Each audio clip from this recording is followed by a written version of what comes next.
G'day, welcome back to the channel. An interesting thing happening here. Now, the the Flight Test Community Association, that's Josh Bixler and crew, and the FPV Freedom Coalition have got together to create an initiative to raise the level for registration and therefore remote ID from 250 grams to 1 kilogram. This sounds like good common sense stuff, doesn't it? Raising that limit to 1 kilo would open the door to a lot more different types of models to be used without the burden of registration and without the burden of having to fit a broadcast remote ID module or have remote ID built into the craft. It's a great idea. I fully support this initiative. It's fantastic. It doesn't help other aspects of the hobby, but it does help the area where a lot of people are now flying with, small foamies and things like that.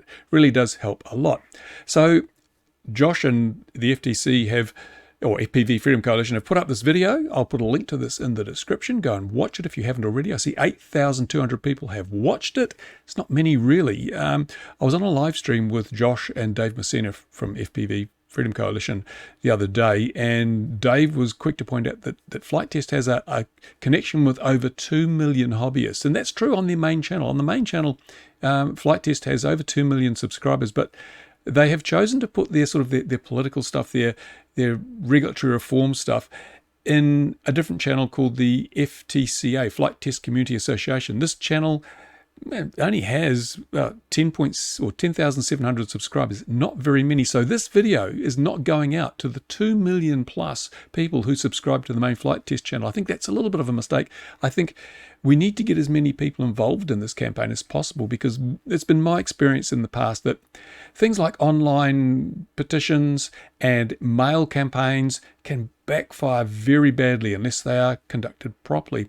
Because the goal of this campaign is to get everybody to send this email, because what they've done is they've done a copy and paste here. So they've got a link to this on the FPV Freedom Coalition page, where they give you this, a memo they call it, and they've put the case forward very simply and succinctly, and they're inviting you to copy this and paste it into your email and send it to your senator, whatever, I think your representative senators and other addresses that they are providing.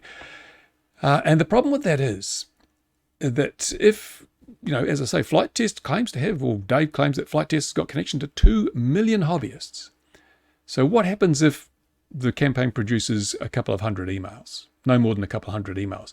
That really shoots yourself in the foot, because what you're doing is you're making it very clear to politicians that although you've got 2 million people out there, virtually none of them can be bothered sending a copy and paste email off to their elected representative. It's basically saying you're proving that we just don't care. So yeah, it's a double-edged sword.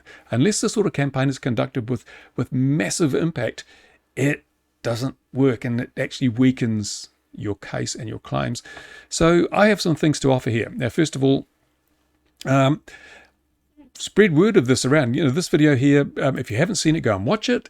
Link to it on your socials so that everyone can see it, and issue your own call to action. Ask everyone you know to engage in this campaign so that we get the thousands and thousands of emails that are necessary for the politicians to actually start paying attention. And here's another thing I would strongly advise, that read this memo, the memo that is on this page, but don't copy and paste it. Don't, because it's been my experience over many, many years that when politicians get emails or letters that are just obviously a copy and paste, all they do is just keep a total. They don't read them because I've read it before. So it's a 5-second job to deal with this. Oh yes, I've seen that, right, file it. I've seen that, right, file it. So those emails don't really register in the minds of the people that are receiving them. This is what you should do. Write your own email from scratch, from start. By all means, mention everything that's included in here and your own thoughts, but don't just copy and paste. Put your own thoughts down in your own words. That means every email that the politicians get is different. Therefore, they have to read them to make sure there's something in there or not something in there that they should know about. So it takes more of their time. They can't just file it because it's a copy of something. They've got to read it all the way through. It starts eating into their valuable time, or their staff's valuable time. They've got to pay their staff. So, and the staff, if the staff are annoyed enough or getting enough of these emails, they will talk about it. They will relate it to the politician involved, and the politician will learn about it. So make each letter your own thoughts in your own words. And this is the most important thing, include a call to action in the email you send. Say, I would like your honest opinions on the matters I have raised. Include that, because then they can't just file the email. It's not just, oh, here's a copy of an email, file it. Suddenly they have to read the email all the way through, and then they have to come up with a response. They have to reply to you, and that takes a lot of time. And of course, because you're asking for comments on the points you have raised, they must have read the email, and therefore they've have to know what the points are. And then they have to write a response, and that starts really eating into the workday. So the effect of a few hundred emails with a requested response that are all different is much greater than the impact of 1,000 emails which are just copy and paste and can be filed away and forgotten about. Really have to think smart about that. We really have to use our brains and not just fall into the trap of let's just make it easy for people. Because if you make it easy for people, politicians know that, and they will say, it's just one of those cut and paste, copy and paste campaigns. We can safely ignore it. And we have to have the volume, the numbers.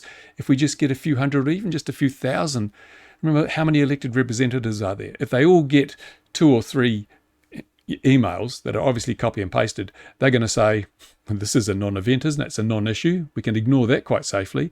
But if they are all getting thousands of emails, each individually written, and each requesting a response, that's when things really start to register in the minds of these politicians. They start thinking, this is an issue that's taking up a lot of my time. It's taking up a lot of my staff's time. I need to deal with this issue so I can free up my time and my staff. That's how you get action. That's how you get noticed by politicians. Because remember, there are probably thousands of these letter writing campaigns going on all the time. Politicians are used to getting these copy and pastes. They're used to just dismissing it pretty much. They might keep a running total, but that's about all. Be different. Be distinctive. Call to action. Make it so that this campaign, out of all the letter writing campaigns, really stands out because it eats into their valuable time, their valuable resources. And then they'll do something about it. And this is just, as I say, I'm keen for any initiative that promotes the hobby and protects the hobby. And this is one. Now, I have to be totally honest, though. Totally honest. I don't see much chance of success for this. It pains me to say it, but as a realist, as someone, a pragmatist who's had to deal with bureaucracies and has looked behind the scenes, remember, this is nothing to do with safety. Nothing to do with safety. This whole registration remote ID thing is about security. Certainly the remote ID thing. Remote ID has been pushed through by the Department of Defense and the Department of Homeland Security. The FAA was told, you have to do this. It wasn't FAA's idea. It was further up the food chain. So in the name of national security, you can do anything. You can usurp the Constitution in the USA as long as it's for national security. It is a get out of jail free card that politicians use when they want to implement something that might be otherwise disagreeable. Are you willing to endanger the nation for your hobby? These are the kind of feedback that's going to happen. So I really hope it succeeds, but I am a little, I won't say pessimistic, but I'm a little realistic about the possibility of the outcomes on this one. So I'd say we've got to go for it. Any initiatives worth supporting. This one is worth supporting, but with the additions that I've mentioned, because you only get one chance to make a first impression. If we do this wrong, it could really backfire. If we get 300 emails to 50 different senators, so they all get a couple each, it's not even going to register. It's just going to tell them this is an issue, but really according to the numbers, 2 million hobbyists, only 0.001% have bothered, so they don't really care. We don't want that. We don't want that message being sent. So if we're going to do this, we've got to do it properly, which means you've got to get yourself, your partner, your kids, your mistress, the guy that serves coffee down the shop, down the corner shop, everyone you know has to be engaged in this. Even if they're not part of the hobby, you've got to convince them that you need to do this because this will protect the hobby for future generations. So, and even go to local schools. If you've got a local school, go to the school, explain to the teacher, if they've got a STEM or something, a STEM program or something, explain to them, maybe these kids should be learning that in order to protect their freedoms, they have to participate in the process. Get all the kids to write letters. So instead of just you writing one email, if you go to your local school, that may result in hundreds of emails. And if every one of us goes to our local schools, there could be tens or hundreds of thousands of emails going to these politicians, and each one individually written, each one requesting a response. That is something they cannot ignore. Got to be smart on this. We've got to strategize, got to do things cleverly. And these little extra things I've mentioned can make all the difference. So go for it. And let's see what happens. Let's cross our fingers. Hard to type, but worth the effort. Thanks for watching. Bye for now. Overregulation is like a tumor. It's killing our hobby. It must be terminated. Now!